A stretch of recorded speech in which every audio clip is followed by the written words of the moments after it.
ఐబొమ్మ రవి కేసులో కీలక పరిణామం చోటు చేసుకుంది.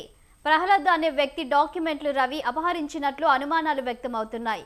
ప్రహ్లాద్ పేరిట పాన్ డ్రైవింగ్ లైసెన్స్ తీసుకున్న ఐబొమ్మ రవి ప్రహ్లాద్ తన క్లాస్మేట్ అని గతంలో పోలీసులకు చెప్పినట్లు సమాచారం.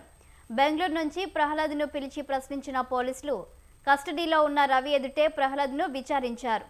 రవి ఎవరో తనకు తెలియదని ప్రహ్లాద్ పోలీసులకు చెప్పినట్లు తెలుస్తుంది.